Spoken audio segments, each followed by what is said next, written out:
Welcome to 4-4, greatest common factor. Our first definition is greatest common factor, the greatest number that is a factor of two or more numbers.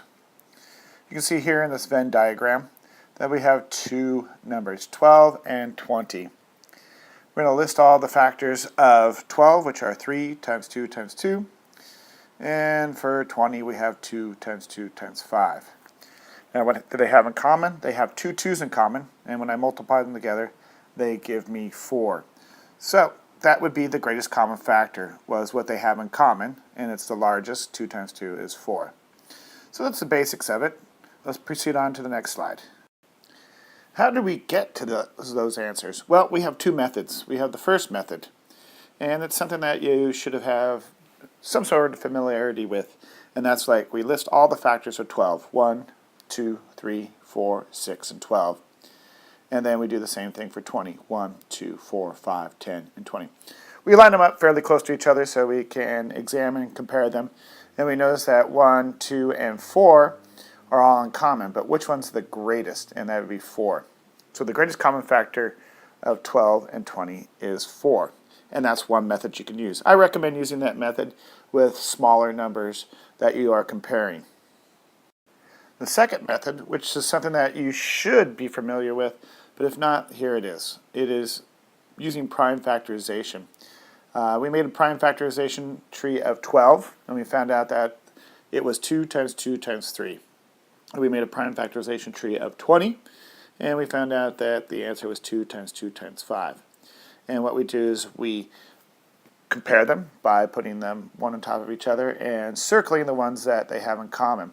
They have two 2's in common, so that is the GCF is the product of the two common prime factors, which is 2 times 2 is equal to 4. Let's do a couple more of these problems. Let's look at this one. We have find the GCF of each set of numbers. Notice that we're comparing 30 and 24.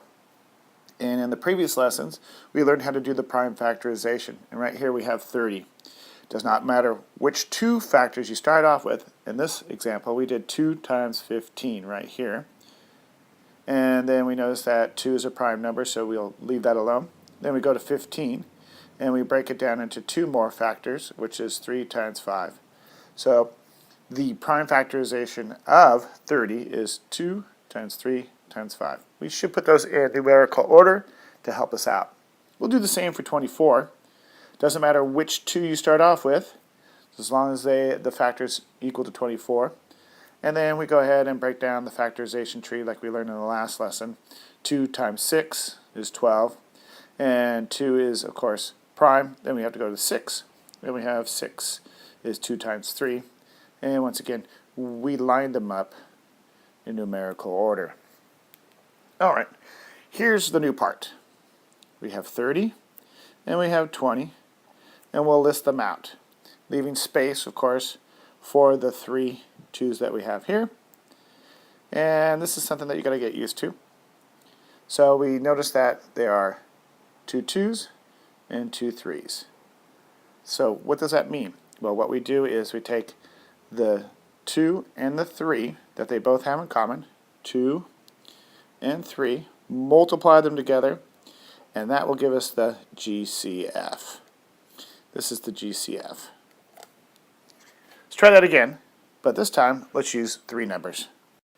All right, so we have 3 numbers, 54, 36, and 45. Find the GCF of each set of numbers. In this problem, I'm going to use the factorization tree for all 3. But before we begin, you notice I have a Venn diagram.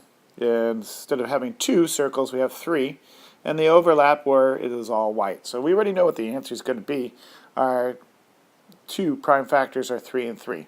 But let's see how we show our work in classwork, homework, and our quizzes. You can see 54, I did 6 times 9, 2 times 3, and then the factors of 9 are 3 times 3. Our next number, 36, I chose the first 2 factors to be 6 and 6.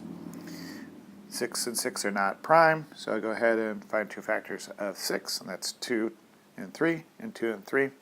I can stop now because all the numbers are prime. Got one more number to do, 45. 45, 5 times 9. 5 is prime. I'm going to work on 9 because it's not prime, it's composite. And the two factors are 3 and 3. So I'm done with all 3 numbers. Now it's time to line them up so I can compare them. Alright, so we have 54, 36, and 45. I have put in numerical order the factors of 54, which are 2, 3, times 3, times 3. And 36 is 2 times 2 times 3 times 3. And 45, I did 3 times 3 times 5. Notice I spaced them out so I can line up like numbers on top of each other. Since there are 3 numbers, I'm looking for 3 factors in each of them that I have in common. And here we go. So I circled the 2 columns that have 3 numbers each. It is 3 and 3. So our answer is 3 times 3, and that makes 9. So my GCF is 9. That's how you use factorization tree to find the GCF of 3 numbers. One more time, let's review the 2 methods. We have the first method, which is list the factors, and the second method is to use prime factorization. It's my suggestion that you list the factors if the numbers are small, and if the numbers are large, I suggest that you use prime factorization, because larger numbers have lots of factors, and you might forget them. Some of them small numbers, such as within the times tables that you learned, you have a good knowledge, a good background of those factors. But larger numbers, I would suggest using prime factorization tree. We're going to use GCF to divide up a track team. This track team has 208 boys and 240 girls participating in a field day competition. We want to divide up our teams so that there is the same number on each team of boys and girls. So let's begin by prime factorization. Alright, you can see that I already did 208 and 240, the prime factorization tree, and I made it as simple as possible. I know that 208 is even, so that means it's divisible by 2. Took my calculator out and divided 208 by 2 and found out it was 104. 2 is my first prime number. 104, once again, is even, it's divisible by 2. And I went all the way down until I found that 26 is the last number, and 2 times 13. I underlined all the prime factorization, or the prime numbers as I went down. For 240, I used 10 times 24, and broke down 10 to 2 times 5, and then I kept 24 real simple, 2 times 12, then 2 times 6 for 12, and 2 times 3 for 6. So now that I have that information, I am going to list them side by side, and I'm going to find the GCF. Alright, took my prime factorization of 208, listed it 2 times 2 times 2 times 2 times 13, and then I made sure my 240, I lined it up, and I have 2 times 2 times 2 times 2 times 3. Now that they're lined up this way, I'm going to find columns of 2 of everything that I have in common. Everything that I circled in blue are what's in common. So I have one set of 2's, another set of 2's, another set of 2's, another set of 2's. So I'm going to multiply all those together, and that will tell me that I can have 16 teams. So in field day, we're going to have 16 teams, but we still haven't answered the question of how much or how many will be boys and how many will be the girls. So let's move on to the next page to find out how many boys and girls will be on each team. If you remember, we have 16 teams, and we found that out that the GCF of 208 and 240 was 16. So this is going to be simple for the next part. We take how many boys there were, and the answer to that is 208. We'll divide it by the number of teams, and that gives us 13 boys. Do the same for girls, divided by 16, and we get 15 girls. And that, ladies and gentlemen, is the answer. Alright, find the GCF of 16 times x times y squared and 30 times x times y. These are monomials, ladies and gentlemen, so I'm going to use my prime factorization skills, break them on down, and compare the two. Alright, you can see right now that was 16. I did 4 times 4, and then I broke it down to 2 times 2 times 2 times 2. Since the x is only to the first power, there's only one x. X squared means that the base is y, and I take that twice, and that is the first monomial. Then I broke down the second monomial, 30. So 5 times 6, that's a prime number. Then 2 times 3, that's my factors of 6.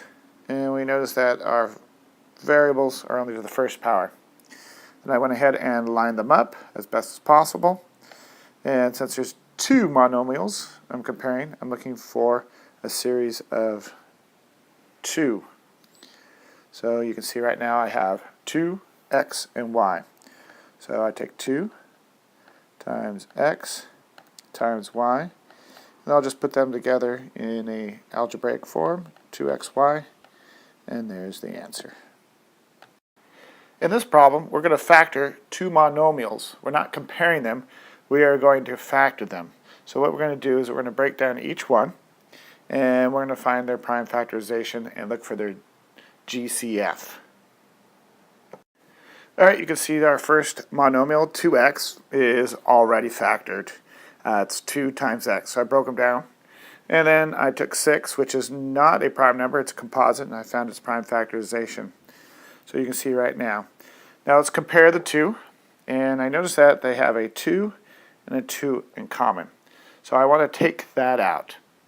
So I'm going to take out the GCF that they have in common of 2.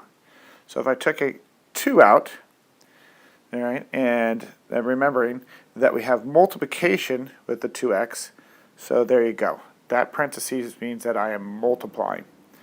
When I took out the 2 with the 2x, all I had was x left. Now let's go over to the 6, and notice that we're going to take out a 2 there, and they're being multiplied together, so that fits very well. So 2 parentheses x, and what I have left is 3. There are no other monomials to factor out, so there's the end of the parenthesis. And I'm going to keep our addition sign. So what you see here is 2 times the quantity of x plus 3. If I were to distribute this, we'd have our original answer.